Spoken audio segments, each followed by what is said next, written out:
Hello aspirants, welcome to this medieval history series. और आज का जो हमारा लेक्चर होने वाला है ये होगा provincial kingdoms of medieval India.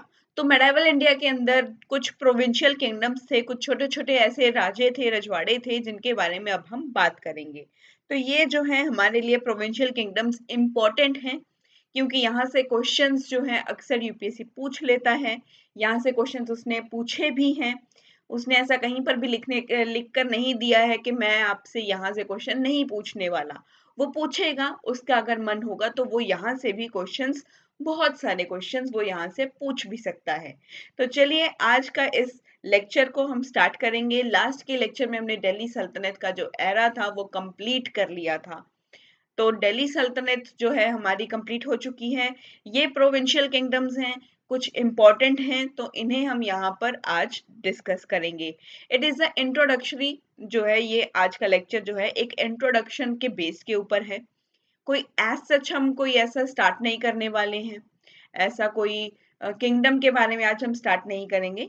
लेकिन फिर भी आपको कुछ किंगडम्स के बारे में आपको बताया जाएगा, आपको एक इंट्रोडक्शन दी जाएगी, आपको भूमिका दी जाएगी। वहां पे भूमिका जो होगी उसमें उसके अंदर हम देखेंगे कि भी ये जो प्रोविंशियल किंगडम्स हैं ये कैसे आए थे।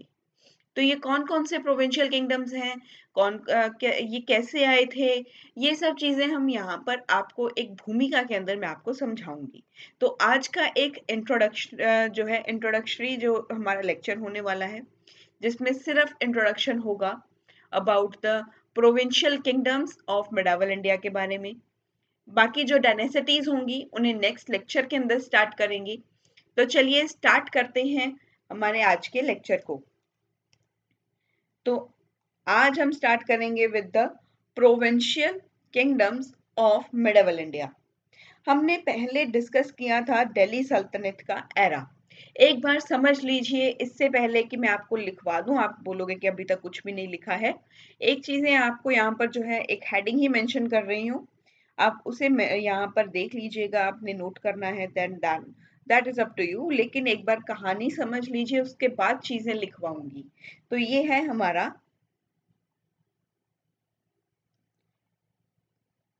provincial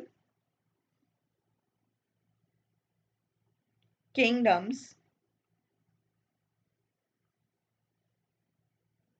of medieval India. So let's start this lecture of the provincial kingdoms. As we have earlier discussed about the Delhi Sultanate era, last के lecture में हमने Delhi Sultanate era के बारे में discussion किया था कि जो Delhi Sultanate है ये expand कर गई थी, इन्होंने annexation किए।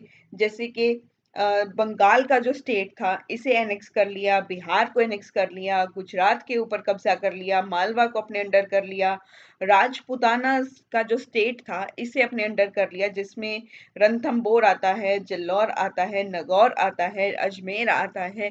ये सब जगहें जो थी, ये सब जो स्टेट्स जो हैं, इन सब के ऊपर जो है जो दिल्ली सल्तनत है उसका कब्जा चल रहा है। वो उसने यहाँ पर अपना कब्जा जमा करके रखा हुआ है। तो यहाँ पर अगर मैं आपको कुछ स्टेट्स के बारे में बताऊं, जैसे कि अगर एक एग्जाम्पल के लिए, I am explaining with only an example here. ये एक हमारा इंडिया का मैप है। यहाँ पर जो है हमारा बंगाल है। इस बंगाल को जो है यहाँ पर एनेक्स किया हुआ है। बंगाल को एनेक्स कर लिया, गुजरात को इन्होंने एनेक्स कर लिया, गुजरात को एनेक्स किया हुआ है। गुजरात के साथ साथ इन्होंने जो है मालवा को भी एनेक्स किया हुआ है। ये गुजरात है, यहाँ पर ही मालवा है। मालवा के साथ जो है कुछ जो हमारे राजपूताना किंगडम्स हैं, यहाँ पर कुछ राजपूताना किंगडम्स हैं, इनको इन्होंने एनेक्स किया है। दिल्ली में तो ये बैठे ही बैठे हैं, दिल्ली के अंदर तो ये बैठे ही हैं। और साथ के साथ जो है इन्होंने बिहार के ऊपर बिहार के ऊपर भी बिहार का रीजन यहाँ पर है, इसको यहाँ पर इन्होंने एनेक्स किया हुआ है। बिहार को इन्होंने एनेक्स कर लिया। रणथंबोर, जालौर, नगौर और अजमेर, ये वो जगहें हैं जो राजपूताना स्टेट्स के अंदर आती हैं। ये राजपूताना स्टेट्स हैं, यहाँ पर जो है स्टेट्स इंक्लूडेड हैं, जैसे कि रणथंबोर, रणथंबोर यहाँ पर है, जलौर है यहाँ पर, नगौर है यहाँ पर, और साथ में यहाँ पर अजमेर भी है, अजमेर भी यहाँ पर है। ये सभी स्टेट्स जो हैं यहाँ पर प्रेजेंट हैं। इनके ऊपर जो है दिल्ली सल्तनत का राज्य है, ये यहाँ पर अपना जो है एनेक्सेशन करके बैठा है। तो ये मालवा है, मालवा है, दिल्ली के ऊपर तो बैठा ही है, बिहार के ऊपर बैठा है। और साथ के साथ अगर देखा जाए तो ये यहाँ पर अकेला जो है इन्हीं जगहों पर नहीं है, डेक्कन स्टेट्स भी हैं, कुछ वारंगल है, तेलंगाना है, और यादव्स हैं देवगिरी के। तो साउथ की ओर भी ये अकेला यहाँ पर ही नहीं है, साउथ की ओर भी ये बैठे हैं। तो यहाँ पर भी इनका जो है दिल्ली सल्तनत बैठा है। तो यहाँ पर भी इन्होंने जो है अपना एनेक्सेशन किया हुआ है। तो ये जो है हमारे इसके अंदर इंक्लूडेड हैं डेक्कन स्टेट्स ऑफ वारंगल, तेलंगाना, देवगिरी के यादव भी हैं, साउथ स्टेट्स हैं जैसे होयसालास हैं, पांड्यास हैं, मदुरई के जो पांड्यास हैं वो यहाँ पर हमारे पास जो है इनके ऊपर वो कब्जा करके बैठे हैं। इन जगहों के ऊपर, इन स्टेट्स के ऊपर इन्होंने जो दिल्ली सल्तनत एरा है, दिल्ली सल्तनत ने इनके ऊपर कब्जा किया हुआ है, एनेक्सेशन किया हुआ है। तो आफ्टर 13th सेंचुरी के बाद क्या होगा? After 13th century, what will happen after 13th century? 13th century के बाद क्या होने वाला है? ये 13th सेंचुरी का वो समय है जब फिरोज शाह तुगलक हुआ करते थे।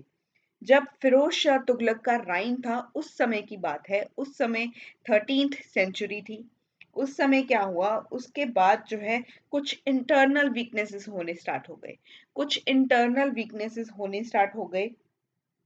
एक प्रोसेस है डिसइंटीग्रेशन ऑफ दिल्ली सल्तनत जो है यहाँ पर होने लग जाता है, डिसइंटीग्रेशन होने लग जाता है इस पूरे दिल्ली सल्तनत का।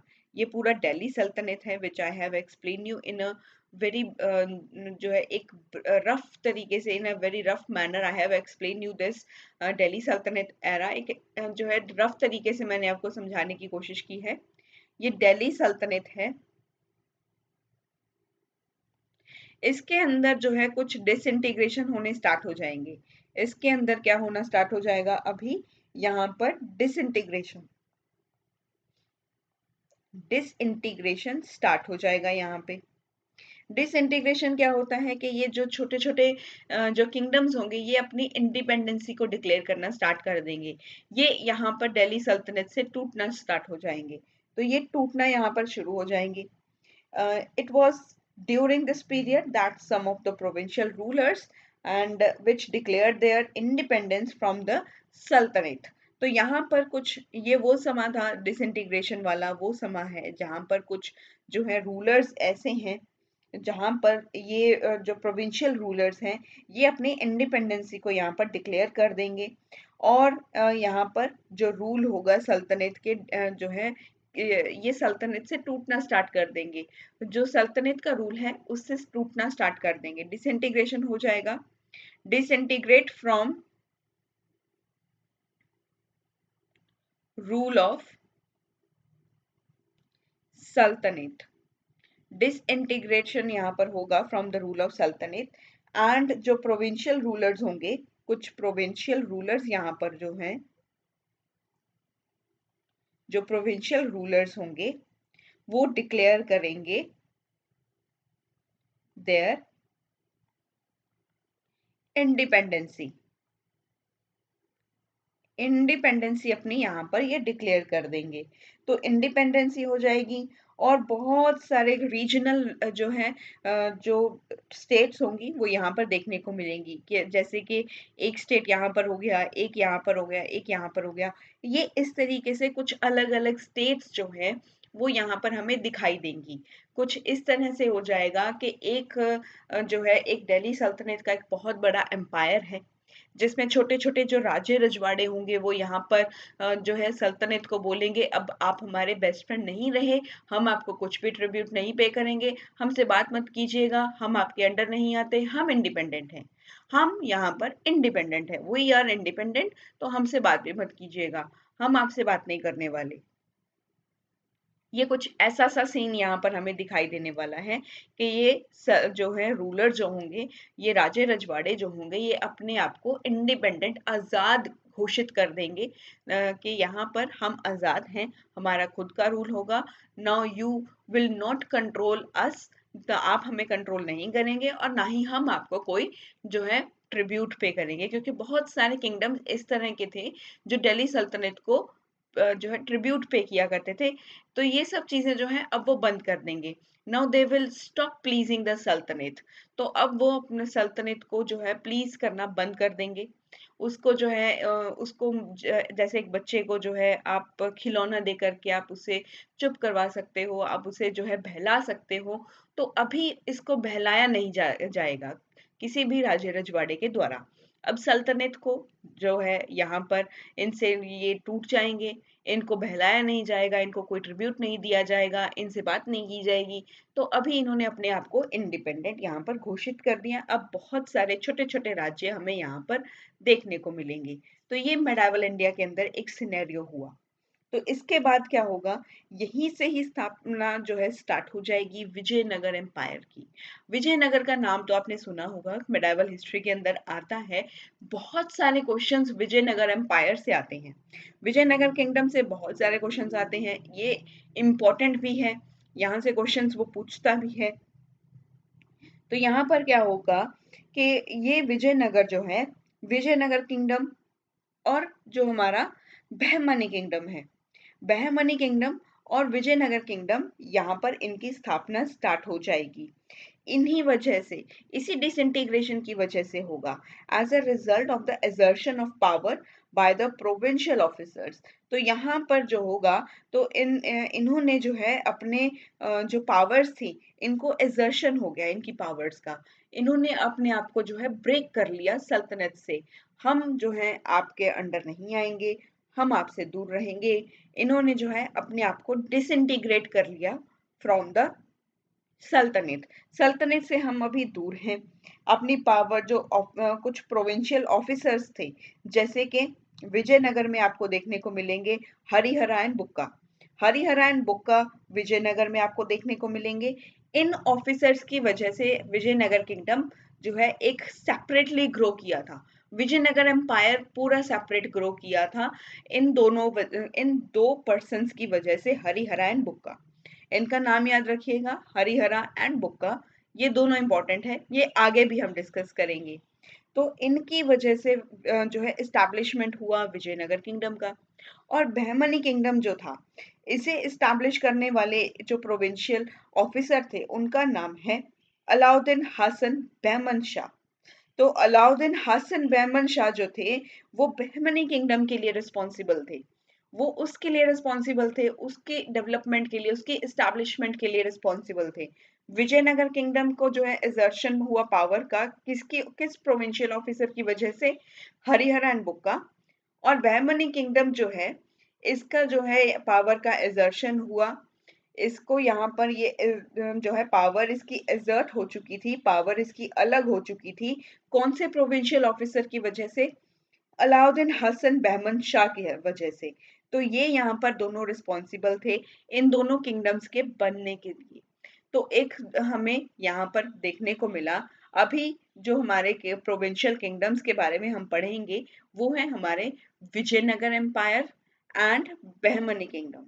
तो ये हमारे डेक्कन एंड साउथ इंडिया के अंदर आते हैं, विजयनगर एंड बहमनी किंगडम। ये दोनों इंपॉर्टेंट हैं, यहाँ से क्वेश्चंस बनते हैं।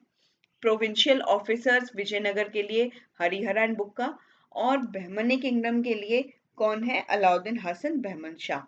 तो ये हैं हमारे इम्पोर्टेंट जो नेम्स थे, जो मैंने आपको अभी यहाँ पर बार बार रिपीट किए। अभी आई थिंक कि आप भूलोगे नहीं, आगे भी बहुत बार रिपीट होने वाले हैं, तो भूलने की कोई गुंजाइश बचती ही नहीं है पीछे। सिमिलरली कुछ सल्तनट्स हैं हमारी, जैसे कि गुजरात की, मालवा की, बंगाल की, जौनपुर की, जो वाराणसी के पास है। ये भी एज अ मर्ज करती हैं प्रोविंशियल जो है किंगडम्स के तौर पर। तो ये भी यहाँ पर एक प्रोविंशियल किंगडम्स के लिए यहाँ पर ग्रो करती हैं।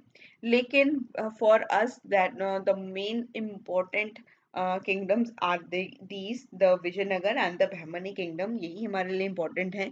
तो ये भी यहाँ पर एज अ प्रोविंशियल किंगडम के तौर पर ये भी ग्रो करते हैं, ये भी यहाँ पर एज अ पावरफुल बन जाते हैं। जो हमारे गुजरात है, मालवा है, बंगाल है, जौनपुर है, तो ये भी यहाँ पर एज अ प्रोविंशियल किंगडम के तौर पर ये भी ग्रो करते हैं and they become very much powerful.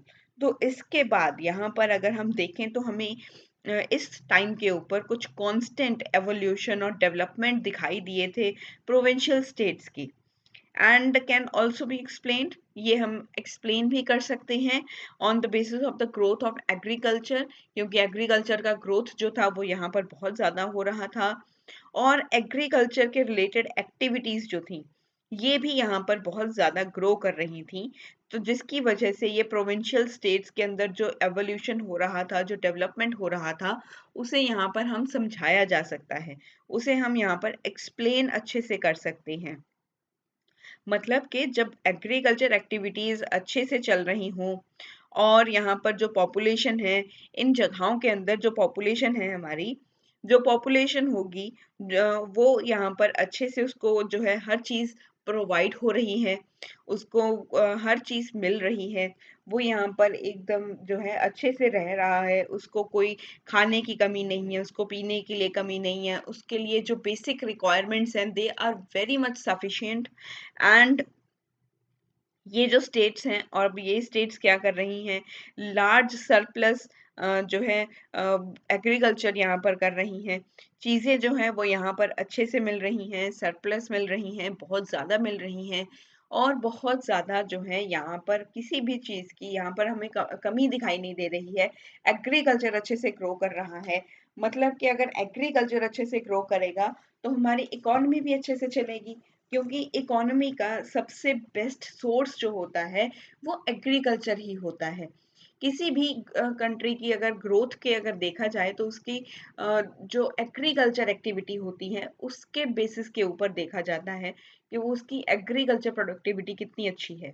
जितनी उसकी एग्रीकल्चर प्रोडक्टिविटी अच्छी होगी उतना ही वो चीज़ों को यहाँ पर अच्छे से सप्लाई कर पाएगा लोगों के अंदर। तो ये हमारे लिए यहाँ पर एक इम्पोर्टेंट सोर्स बनता है, क्योंकि उस टाइम के ऊपर कोई आर्टिफिशियल इंटेलिजेंस नाम की कोई चीज़ नहीं आई थी, चैट जीपीटी नहीं होता था, जैसे आज के टाइम पर आईटी सेक्टर्स आ चुके हैं, तो ऐसा कुछ भी नहीं था उस टाइम के ऊपर।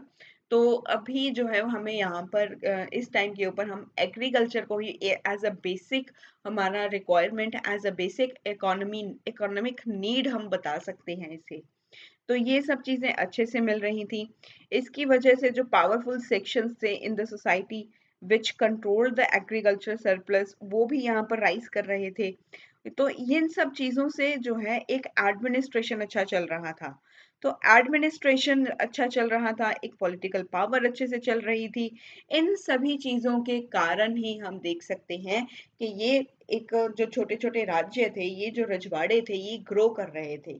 तो इनके ग्रो करने का एक प्रोविंशियल स्टेट्स कैसे अपने आप को इंडिपेंडेंट घोषित करती हैं, अपने इंडिपेंडेंस वो कैसे घोषित करेंगी, जब उनके स्टेट के अंदर एग्रीकल्चर और एग्रीकल्चरल एक्टिविटी अच्छे से चलना स्टार्ट हो जाएगा, वो सरप्लस हो जाएगी, इकोनॉमी अच्छे से वर्क करेगी, पॉलिटिकल एडमिनिस्ट्रेशन अच्छे से वर्क करेगा, इकोनॉमिक एडमिनिस्ट्रेशन अच्छे से वर्क करेगा, सोसाइटी अच्छे से वर्क कर रही होगी, और यहाँ पर लोग जो होंगे उनको हर चीज जो है आसानी से मिल रही होगी, उनको खाना अच्छे से मिल रहा होगा, उनकी जो बेसिक रिक्वायरमेंट्स है वो पूरी हो रही होंगी, तभी एक जो राज्य है वो अपने आप को एज अ जो है इंडिपेंडेंट डिक्लेयर कर देगा। तो ये इसका एक कारण होता है, द कारण एंड द कॉज और the reason we have discussed here, हमने वो कारण जो है हमने यहाँ पर डिस्कस किया कि एक प्रोविंशियल किंगडम किस तरीके से फॉर्म होता है, उसका कारण क्या है। अभी आप इन सब चीज़ों को जो है आप अपने नोट्स के अंदर मेंशन कर लीजिएगा if you want to mention these things, but जो मैंने मेंशन करवाना था वो मैंने आपको इस स्लाइड के अंदर जो है मेंशन करवा दिया है। इसके बाद आगे चलेंगे हमारे विजयनगर किंगडम के बारे में। Let me go to the next slide. यहाँ पर हम डिस्कस करेंगे विजयनगर किंगडम के बारे में। डेक्कन और साउथ इंडिया के अंदर जो विजयनगर किंगडम है और बहमनी किंगडम है, ये ग्रो किया था। तो इसके बारे में अब हम यहाँ पर डिस्कस करेंगे, विजयनगर किंगडम के बारे में। द विजयनगर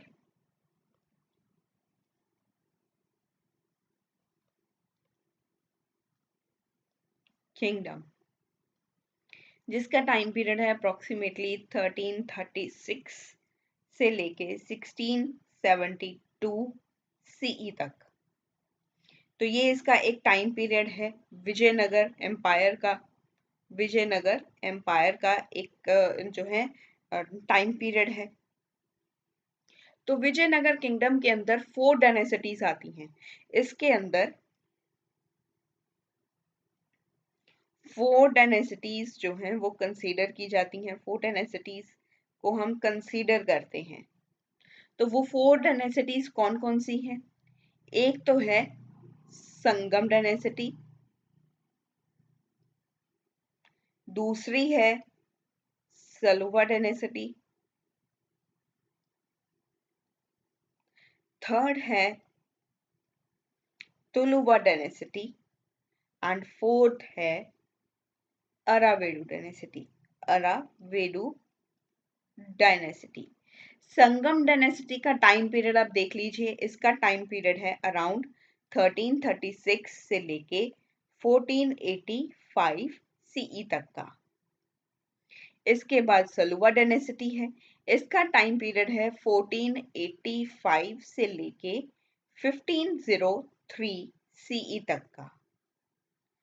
इसके बाद आएगा तुलुवा डायनेसिटी, जिसका टाइम पीरियड है 1503 से लेके 1570 सीई तक का।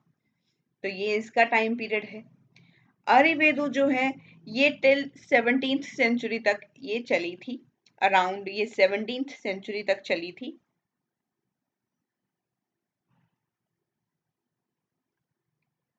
सेवनटीन्थ सेंचुरी तक ये चली थी।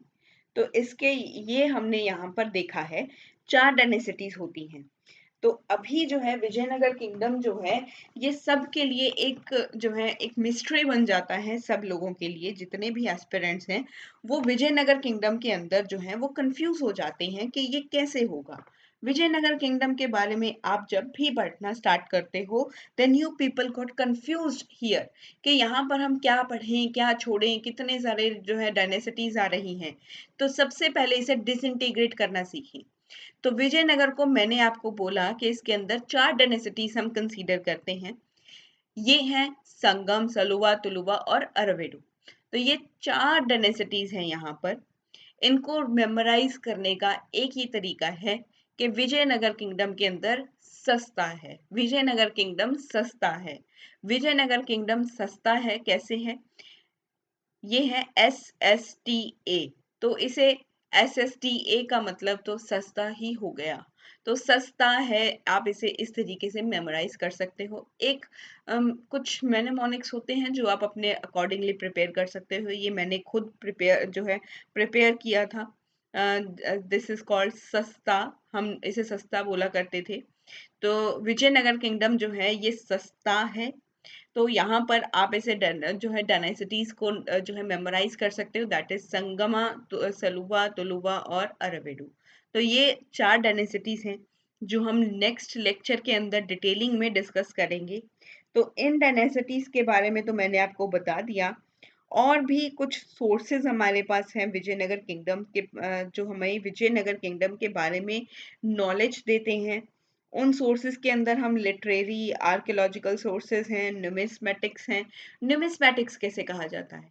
न्यूमिस्मेटिक्स कहा जाता है जिसमें कॉइनेज आता है। जिसमें कॉइनेज आता है न्यूमिस्मेटिक। आप देखोगे जो हिस्ट्री ऑप्शनल के जो जिनका हिस्ट्री ऑप्शनल हिस्ट्री होगा, आपने जो है जिसने ऑप्शनल अपना हिस्ट्री लिया होगा, सॉरी अगर मैंने कुछ फंबल हो गया होगा, ठीक है, I am really very sorry, हो जाता है।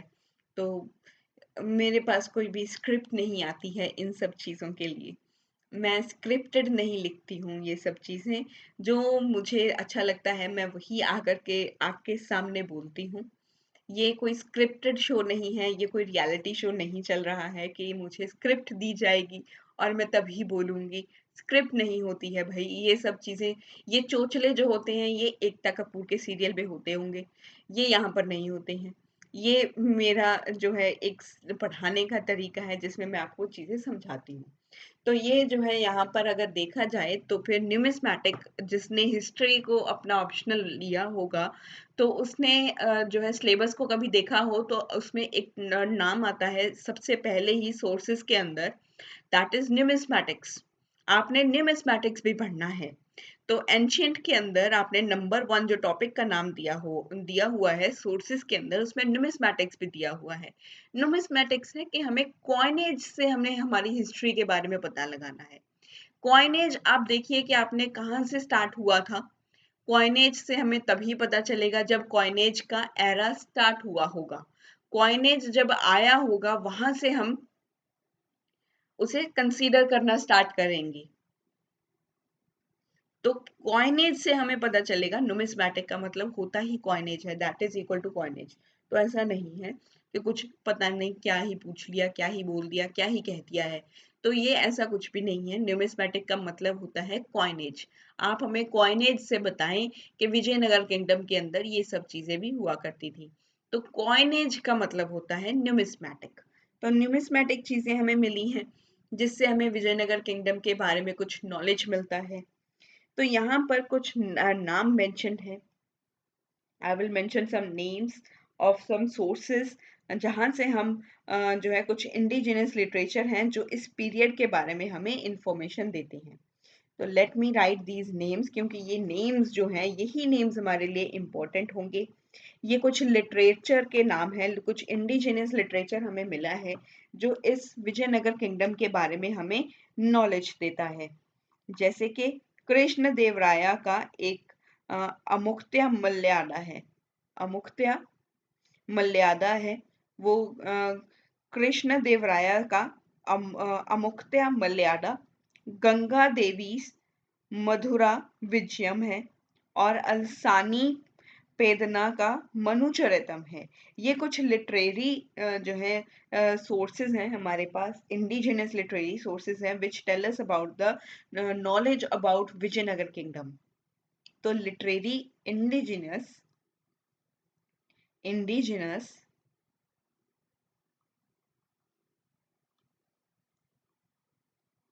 Literature of Vijayanagar kingdom. जो विजयनगर किंगडम के अंदर कुछ इंडिजिनस लिटरेचर है जो हमें इनके बारे में इंफॉर्मेशन देता है, उसके अंदर आता है सबसे पहले तो कृष्ण देव रायास अमुक्ता मल्यादा। एक है गंगा देवीस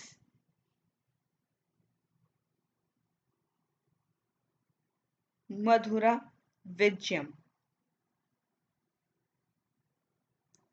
सॉरी विजयम, वाई डालना था रह गया। थर्ड आता है हमारे पास अलसानी वेदनास मनुचरितम। ये लिटरेरी जो है लिटरेरी सोर्सेस हैं जो हमें इसके बारे में जानकारी देते हैं, इस जो है विजयनगर किंगडम के बारे में। नेक्स्ट स्लाइड के अंदर अगर मैं आपको बताऊं तो कुछ हमारे पास फॉरेन ट्रेवलर्स भी प्रेजेंट हैं जो हमें वैल्यूएबल अकाउंट देते हैं अबाउट द इस पीरियड के अंदर जो सोशियो इकोनॉमिक कंडीशंस हुआ करती थी वो कैसी थी। यहाँ पर जो विजयनगर किंगडम था वो यहाँ पर विजिट करती हैं, और कुछ फॉरेन ट्रैवलर्स हैं वो यहाँ पर विजिट करते हैं। ये जो ट्रैवलर्स हैं ये अपने जो है राइटिंग्स के अंदर लिखते हैं कि विजयनगर जो किंगडम है, यहाँ पर सोशो जो है इकोनॉमिक कंडीशन कैसी हुआ करती थी, उन चीज़ों के बारे में हमें नॉलेज प्रोवाइड करते हैं। तो ये सब चीज़ें हमें मिलती हैं। कुछ फॉरेन ट्रेवलर्स आए थे,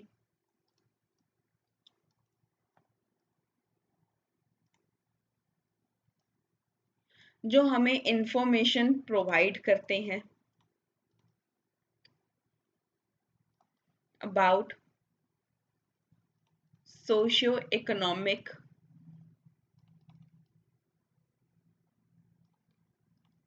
कंडीशंस ड्यूरिंग विजयनगर किंगडम। तो कुछ जो ट्रैवलर्स हैं उनके नाम मैं आपको यहाँ पे मेंशन कर दे रही हूँ। तो सबसे पहले आएंगे हमारे Ibn Battuta. Ibn Battuta, Ibn Battuta, बगल में जूता। ये अपना जूता बगल में ही रखते थे, जब भी कहीं घूमने जाना है तो पहन कर ये चल देते थे, बस के भी मुझे जाना है। देन ये अपने कपड़े बैग में जो है बैग में ही रखते थे, अपने जूता अपने बगल में रखते थे, और जो है बाजू में डाल कर रखते थे कि अगर मुझे कहीं भागना पड़ जाए, कहीं मुझे जाना पड़ जाए तो मैं कहीं पर भी जा सकता हूँ। तो इबन बतूता, बगल में जूता। सेकंड है, ये मोरक्को से, ये मोरोकन थे, मतलब ये मोरक्को से आए थे, मोरोकन थे, मोरोकन थे, मोरोकन थे ये इबन बतूता। सेकंड है निकोलो दी कॉन्टी। ये हमारे प्रीलिम्स के लिए इम्पोर्टेंट नेम्स हैं। कई बार जो है आपसे यही पूछ लेता है कि कुछ फॉरेन ट्रेवलर्स बताएं जो विजयनगर किंगडम के जो है टाइम पर आए थे, या हो सकता है आपसे जो है सीधा वो सेंचुरी ही पूछ ले, वो इस सेंचुरी के दौरान कौन सा ट्रेवलर यहाँ आया था। तो डायरेक्ट आपसे नाम पूछ लेता है। कई बार जो है वो आपसे ये भी पूछ लेगा कि जो इबन बतूता है ये कहाँ से आए हैं, ये मोरक्कन है, ये पर्शियन है, ये चाइनीज है। तो ये ऐसे भी आपसे पूछ लेगा। तो एक बेसिक सा सवाल है, ये सब चीजें हमें पता होनी चाहिए, फैक्चुअल है। निकोलो डी कॉन्टी,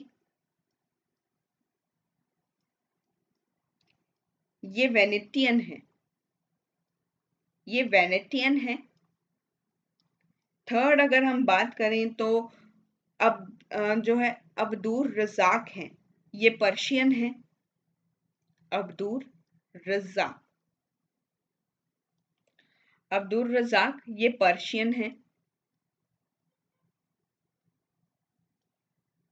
और एक और ट्रेवलर आए थे जिनका नाम है डोमिंगो पीस, डोमिंगो पेस, ये पुर्तगीज हैं, ये पुर्तगीज हैं, पुर्तगीज। Domingo Paes. तो इबन बतूता मोरक्कन है, निकोला डी कॉन्टी वेनेटियन है। कई बार आपसे इनको मैच द फॉलोइंग से ही पूछ लेता है। कई बार जो होगा वो आपसे क्या करेगा, many of the time he will the examiner will set the names of the foreign traveller. तो वो फॉरेन ट्रैवलर्स के नाम आपको दे देगा, और इस सेकंड जो लिस्ट होगी उसके अंदर वो सिटीज के नेम दे देगा, वो कहाँ से बिलोंग करते हैं। And then he will ask, the examiner will ask you people कि इनमें से कितने जो है पेयर्स करेक्टली मैच्ड हैं। One pair only, two pair only, three pairs only, और नन ऑफ द अबव, और ऑल ऑफ द अबव।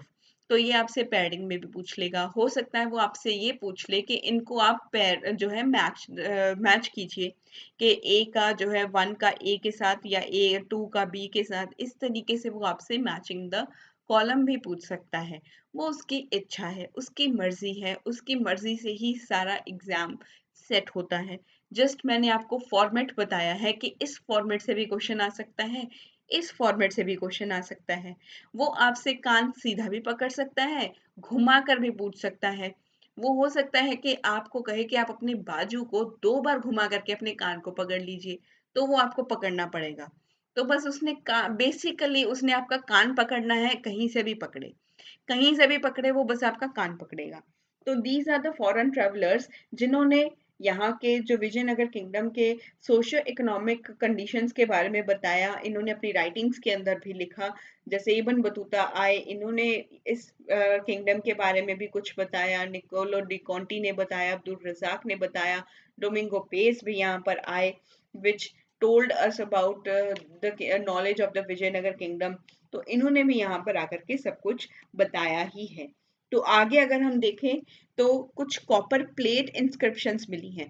हाँ, एक बात और मैं आपको बता दूं कि जब भी आप इंस्क्रिप्शंस को पढ़ते हैं, कुछ प्लेट्स मिलती हैं, आप उन्हें ध्यान से पढ़ा कीजिए, उन्हें ध्यान से नोट डाउन कीजिए। कई बार जो है वो आपसे क्वेश्चन यही पूछ लेगा कि इस जगह के ऊपर हमें ये इस राजा की हमें ये इंस्क्रिप्शनल प्लेट मिली थी, वो प्लेट किस चीज की बनी है? क्या वो कॉपर की बनी है, गोल्ड की बनी है, सिल्वर की बनी है, या वो जो है इनमें से किसी भी चीज की नहीं बनी है? तो वो आपसे 4 ऑप्शन दे देगा, इस तरीके से आपको जो है कंफ्यूज करने की कोशिश करेगा। कितने प्लेट्स को आप मेमोराइज कर लोगे? बहुत सारी प्लेट्स मिली हैं। कितने सारे लोग हैं जिनके ना जो है इंस्क्रिप्शनल प्लेट्स हमें मिली हैं यहाँ तक। एंशियंट के अंदर, मिडावल के अंदर बहुत सारे हैं राजा ऐसे जिनके हमें इंस्क्रिप्शनल प्लेट्स मिली हैं। कईयों की कॉपर की है, किसी की कुछ है, किसी की कुछ है। तो ये सब चीजें जो हैं हमें ध्यान में रखना होगा। तो यहाँ पर भी हमें एक कॉपर प्लेट इंस्क्रिप्शन मिला है, एक कॉपर प्लेट इंस्क्रिप्शन मिला है। तो याद रखिएगा, यहाँ पर कॉपर प्लेट इंस्क्रिप्शन मिला है।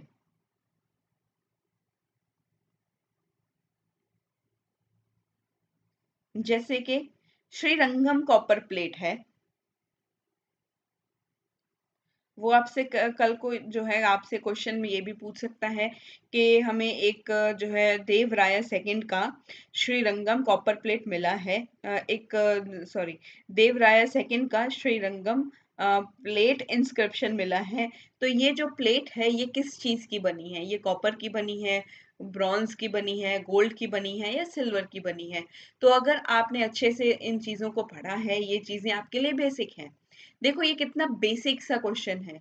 यहाँ पर आपको अभी ये लग रहा होगा कि ये क्या ही बात हो रही है, ये एकदम जो है बच्चों वाली बातें कर रहे हैं हम यहाँ पर एक आपको लग रहा होगा कि बच्चों वाली बात है, लेकिन ये बच्चों वाली बात नहीं है। ये आपको पता होना चाहिए कि जो श्रीरंगम में हमें प्लेट मिली है, जो इंस्क्रिप्शनल प्लेट हमें मिली है विच इज रिलेटेड टू देवराया सेकेंड, वो कॉपर की है, वो कॉपर की बनी हुई है। जो आपसे मेटल के बारे में ना पूछ करके वो आपसे ये भी पूछ सकता है कि हमें यहाँ पर ये इंस्क्रिप्शनल प्लेट मिला है, कौन से राजा से ये एसोसिएटेड है? तो वो कई राजाओं के नाम दे देगा और you have to find the correct one. तो आपको फाइंड आउट करना होगा। अगर आपने अच्छे से अपने फैक्चुअल्स को अच्छे से ब्रश किया है, you have brushed your factuals so beautifully, ऐसा नहीं है कि आप जैसे आप अपने दांतों को ब्रश करते हो वैसे ब्रश करना है, इनको मेमोराइज करना है। ब्रश लेकर के मत बैठ जाना कि ब्रश करते करते पढ़ेंगे मजा आएगा। तो ऐसा नहीं करना है, प्लीज होल्ड ऑन, ऐसा नहीं करना है। टेबल चेयर पर बैठें, ध्यान से पढ़ें, इन चीजों को मेमोराइज करते रहें, बार बार, एक बार, दो बार, तीन बार, चार बार, जितनी मर्जी बार भी है आपको इन्हें मेमोराइज करना है। तो श्रीरंगम कॉपर प्लेट मिला है, ये कॉपर प्लेट है। किससे रिलेटेड है ये रिलेटेड है देवराया सेकंड से। ये देवराया सेकंड से एसोसिएटेड है, जो हमें इंफॉर्मेशन देता है, जो जेनियोलॉजी थी, अचीवमेंट्स जो थी विजयनगर रूलर्स के बारे में। तो जो हमें किसके बारे में इंफॉर्मेशन देता है कि विजयनगर के अंदर जीनियोलॉजी कैसी थी, जीनियोलॉजी के बारे में बताता है। और साथ के साथ इनके विजयनगर के जो रूलर्स हैं, इनके जो रूलर्स हैं, रूलर्स की अचीवमेंट के बारे में बताता है कि इन्होंने कौन कौन सी चीजें अचीव की हैं। इनकी अचीवमेंट्स बताते हैं। जैसे आपको सर्टिफिकेट्स मिलते हैं ना, आप अपने रिज्यूमे के अंदर वो मेंशन करते हो कि मुझे इस चीज के अंदर जो है वो सर्टिफिकेट मिला है, मैंने इसमें गोल्ड मेडल लिया है, दैट इज योर अचीवमेंट। वो आपका अचीवमेंट है। यहाँ पर इनका अचीवमेंट ये इंस्क्रिप्शंस के ऊपर लिखा हुआ है कि इन्होंने ये इंस्क्रिप्शंस हमें बताती हैं कि रूलर्स ने कौन कौन सी चीजें अचीव की हैं। कुछ हमें हम्पी के रुइंस ऐसे मिलते हैं, कुछ खंडर ऐसे मिलते हैं, कुछ मॉन्यूमेंट्स हमें ऐसे मिलते हैं जो हमें विजयनगर के बारे में इंफॉर्मेशन बताते हैं कि इसका कल्चरल कंट्रीब्यूशन कैसा रहा है। तो इसने कल्चर के अंदर भी, विजयनगर ने कल्चर के अंदर भी कंट्रीब्यूट किया। तो वो कैसा किया है, किस तरीके से किया है, वो सब चीजें भी हमें हम्पी के जो रुइंस हैं, हम्पी में जो कुछ मॉन्यूमेंट्स इस तरह के मिले हैं, जो हमें इसके बारे में कुछ इंफॉर्मेशन देते हैं कि यहाँ पर कल्चरल कंट्रीब्यूशन विजयनगर ने कैसा किया है। तो विजयनगर का कल्चरल कंट्रीब्यूशन कैसा है, यहाँ के रूलर्स का कैसा कल्चरल कंट्रीब्यूशन था, कल्चर के रिगार्डिंग इनका कंट्रीब्यूशन क्या है, तो वो सब चीजें यहाँ पर हमें हम्पी से मिलती हैं। हम्पी के कुछ रुइंस हैं प्लस अदर मॉन्यूमेंट्स इस तरह के प्रेजेंट हैं जो हमें इंफॉर्मेशन प्रोवाइड कर रहे हैं। ये हमें इंफॉर्मेशन देते हैं कल्चरल कंट्रीब्यूशन के बारे में। कल्चरल कंट्रीब्यूशन कैसा था ऑफ विजयनगर रूलर्स का, विजयनगर के जो रूलर्स हैं इनका कल्चर के लिए कंट्रीब्यूशन कैसा रहा है, तो इसके बारे में हमें बताते हैं। आगे अगर हम देखें तो हमें बहुत सारे कॉइन्स इस तरीके से मिले हैं, बहुत सारे numerous coins issued by the Vijayanagar rulers, जिसके अंदर फिगर्स थी, कुछ लेजेंड्स के एक्सप्लेनिंग्स लिखी हुई थी, कुछ टाइटल्स लिखे हुए थे, कुछ अचीवमेंट्स लिखी हुई थी इनके बारे में। तो वो सब चीजें भी हमें इनके बारे में नॉलेज देती हैं। तो विजयनगर के अंदर हमें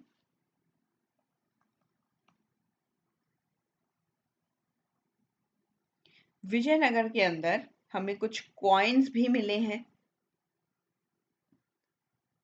कॉइन्स भी यहाँ पर इशू किए जाते थे जो हमें इस किंगडम के बारे में जो है बताते हैं कि जो रूलर्स थे, रूलर्स ने कौन कौन से टाइटल्स लिए, कौन कौन सी अचीवमेंट्स की हैं। तो उन सब के बारे में भी हमें कॉइन्स से भी कुछ इंफॉर्मेशन मिल जाती है। तो ये था, कुछ अचीवमेंट्स हमने यहाँ पर डिस्कस किए हैं, कुछ जो हमें लिटरेरी सोर्सेज से हमें इनके बारे में कुछ इन्फॉर्मेशन मिला, कुछ मॉन्यूमेंट से हमें इनके बारे में इंफॉर्मेशन मिला, वो सब चीज़ें हमने यहाँ पर मैंने आपको बताई, वो चीज़ें इंपॉर्टेंट थी। और अगर आगे चलें इन द साउथ, साउथ की ओर अगर देखा जाए तो विजयनगर जो है इसका मेन राइवल कौन था, इसका मेन जो दुश्मन था वो था सुल्तान ऑफ मदुरई। मदुरई के जो है सुल्तान जो थे वो इसके मेन दुश्मन थे। इस विजयनगर के मेन दुश्मन थे सुल्तान ऑफ मदुरई। इनके बीच की जो दुश्मनी थी, इनके बीच का जो स्ट्रगल था वो जो है ऑलमोस्ट 4 डेकेड्स तक चलता ही रहा है। वो ऑलमोस्ट 4 डेकेड्स तक चलता ही रहा है। यहाँ पर मैं आपको एक मैप बना करके दिखाती हूँ। This is whole of the South India, ये साउथ इंडिया का ही है मैप। और यहाँ पर अगर देखा जाए तो ये जो पार्ट है जहाँ पर मैंने बाउंड्री लगाई है, ये इतना अप्रोक्सीमेटली, ये इतना जो पार्ट था, ये पूरा पार्ट जो है ये विजयनगर है। ये विजयनगर है, विजयनगर किंगडम है ये। तो यहाँ पर क्या हुआ, इसके साउथ के अंदर, इसके साउथ में इसका जो मेन राइवल है, मेन दुश्मन जो है, मेन राइवल कौन है, जो सुल्तान है मदुरई के, मदुरई के, सॉरी, मदुरई के सुल्तान है।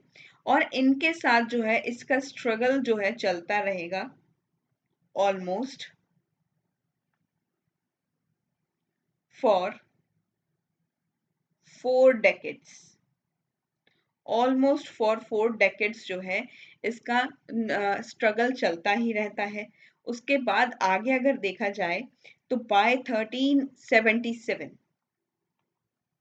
1377 सीई के दौरान क्या होता है, जो सुल्तानेत है जो हमारे मदुरई के, इन्हें वाइप्ड ऑफ कर दिया जाता है, ये यहाँ से चले जाते हैं।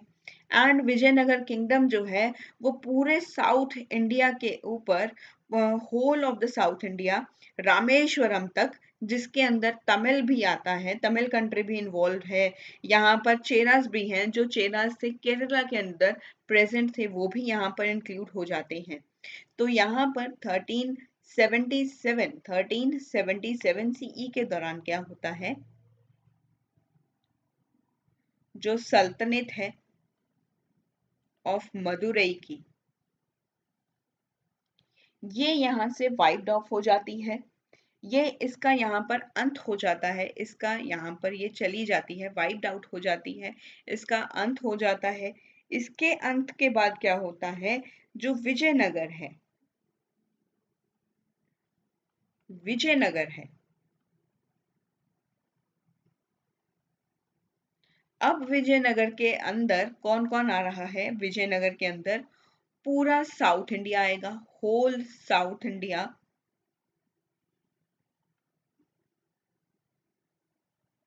अप टू रामेश्वरम, रामेश्वरम तक, जिसके अंदर हम इंक्लूड कर सकते हैं, इंक्लूडिंग, देखो एक तमिल भी आएगी, तमिल कंट्री भी आएगी, इसके साथ साथ चेरास भी आएंगे, इसके साथ साथ चेरास भी आएंगे, मतलब जो केरला के अंदर चेरास बैठे थे वो भी यहाँ पर इंक्लूड होंगे। अभी नॉर्थ के अंदर क्या होगा, नॉर्थ के अंदर इनकी जो यहाँ पर एक जो है एक संघर्ष हमें यहाँ पर, इनका एक स्ट्रगल हमें यहाँ पर देखने को मिलता रहेगा विद बहमनी सल्तनत, बहमनी सल्तनत के साथ इनका जो कॉन्फ्लिक्ट है वो हमें देखने को मिलता रहेगा। तो नॉर्थ के अंदर, sorry, let me correct it, north के अंदर क्या हो जाएगा, नॉर्थ के अंदर क्या होगा, इनका कंटिन्यूअस, एक कंटिन्यूअस कॉन्फ्लिक्ट रहेगा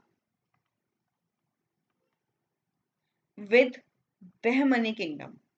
तो बहमनी किंगडम के साथ इनका एक निरंतर संघर्ष हमें देखने को मिलता रहेगा, ये चलता ही रहेगा।